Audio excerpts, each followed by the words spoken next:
A set is a data structure used to store any number of values. Unlike a map where we have keys and values, a set stores just the values. And a set only allows unique values. It will not allow duplicates. Go to your text editor, grab the previous script, clean it up. To create a set, let courses is equal to new set is the data structure or the object we want to create. And to add a value to the set, courses dot add double quotes. You can add whatever value you want. Angular. Copy that with a semicolon at the end. Node and Java. Now once we have a set, you can loop through the elements of a set using for let entry of courses. Console.log of entry. Save it under maps and sets as set.html. Open set.html in your web browser, go to the console, and you can see all the courses listed. Similar to map, courses also has several methods such as size.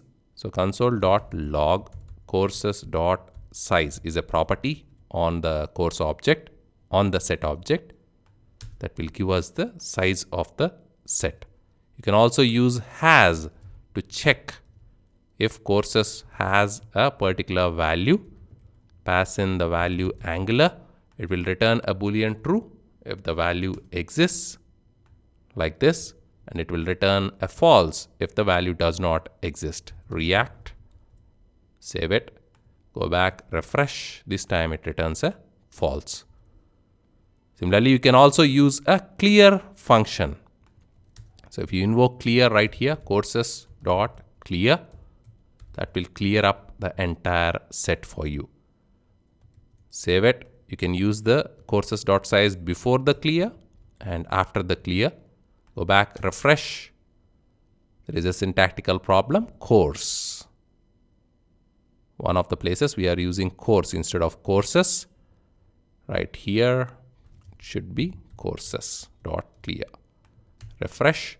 So 3 is the size before the course is cleared out, and then it becomes 0, and we don't have any more elements. So this will result in false anyways.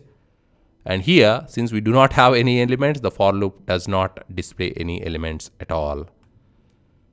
Couple more things. We can initialize this set in using a shortcut. Instead of using courses.add, we can chain this. Right when we create a set, we can have add method invoked, and this add method is chainable. So we can invoke an add method or function on another add method. So get rid of this semicolon at the end, and at the end of it, we'll have a semicolon. New set dot add Angular dot add node and dot add Java. That's one syntax. Save it. Go back to the web browser. Refresh. The output is still the same. And another syntax within this brackets here, you can pass an array which will have all the values. Angular, comma, within double quotes, node, comma, Java. This is another way of doing it. So either chain the add methods or just pass in an array. Refresh, the output is still the same.